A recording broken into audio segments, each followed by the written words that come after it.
अब इधर हम पेरिल को देखते हैं जो अपने दोनों बच्चों और अपनी हेल्पर को लेकर हॉस्पिटल पहुंच जाती है। फिर हम सार्क को देखते हैं जो परेशान हो रहा होता है और इधर उधर अपनी पत्नी को याद कर रहा होता है कि तभी वहां पर मुनीर आ जाता है और वो मुनीर को पकड़ के कहता है मेरी पत्नी बच्चे कहाँ हैं, और जोर से चिल्लाता है। इसके बाद वो मुनीर से पकड़ के कहता है कि मुझे उसके पास लेकर चलो। तो वो कहता है कि आप शांत हो जाइए, आप जानते हैं कि आप उसके पास नहीं जा सकते, लेकिन वो जिद करता है कि नहीं मुझे लेकर चलो तुम उसके पास। अब नेक्स्ट सीन में हम देखते हैं कि ज़ेदा अचानक नींद से उठती है और देखती है कि बाहर तो सो रही है। इसके बाद वो वहाँ से उठकर बाहर जाती है और जैसे ही वो रूम से बाहर निकलती है तो देखती है कि वहाँ पर पेरिल और उसके बच्चे भी आ रहे हैं, लेकिन वो तो उन्हें जानती नहीं थी इसलिए वहाँ से जाने लगती है। लेकिन पेरिल जब वहाँ पहुँचती है तो धीरे धीरे उसका दरवाज़ा क्लोज हो जाता है। तो वो अपनी हेल्पर से कहती है कि तुम दोनों बच्चों को पकड़ कर बैठो, लगता है इसमें पासवर्ड जैसा कुछ है। और ये बात ज़ेदा सुन लेती है और पेरिल के पास आकर कहती है कि ये कौन सा टाइम है मिलने का, आपको मिलना है तो सुबह सही टाइम पर आना। तो पेरिल कहती है कि तुम कौन हो। तो ज़ेदा कहती है कि मैं उसकी फ्रेंड हूँ, लेकिन आप कौन हो। तो पेरिल कहती है कि मैं सार्क की पत्नी हूँ। ये सुनते ही ज़ेदा उसे ध्यान से देखती है और फिर दोनों बच्चों को भी देखती है। इसके बाद ज़ेदा कहती है कि तुमने उससे उसका पति छीन लिया, बच्चों से उनके पिता छीन लिए, अब क्या लेने आई हो यहाँ पर। तो पेरिल कहती है कि मेरे को बाहर से कोई लेना देना नहीं है, मैं तो शीरीन से मिलने आई हूँ।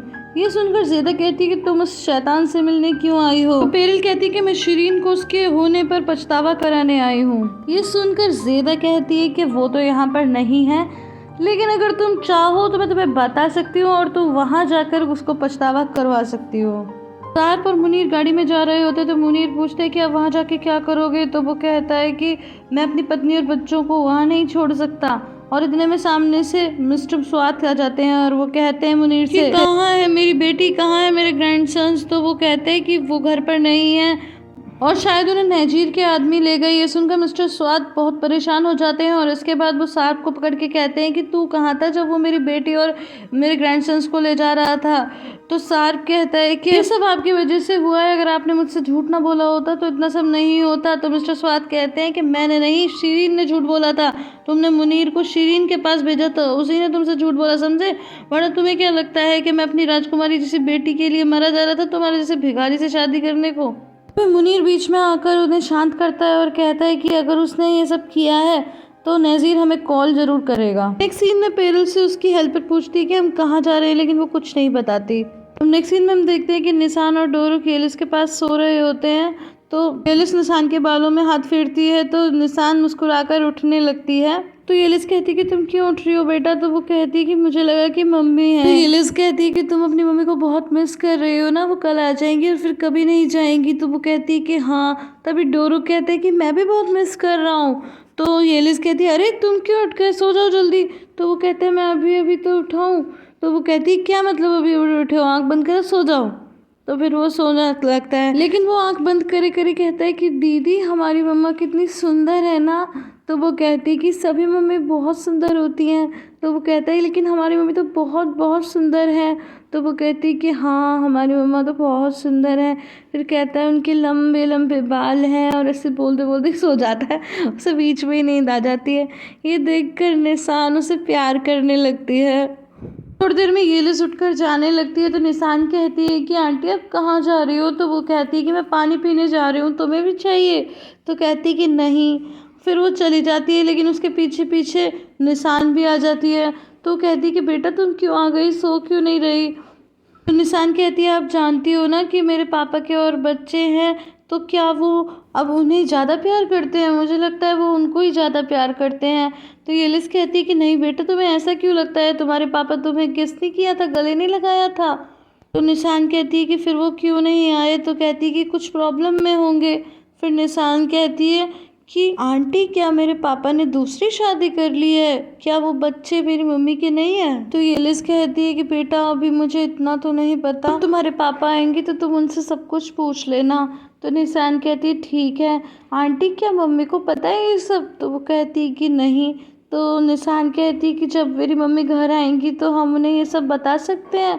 तो येलिस कहती है कि हाँ जब वो आए तो तुम उन्हें बता देना। इसके बाद निशान अपने रूम में आकर सो जाती है। अब नेक्स्ट सीन में हम देखते हैं कि बाहर सो रही होती है कि उसके बीच में नींद खुलती है। तो वो देखती है कि ज़ेदा तो काउच पर सो रही है।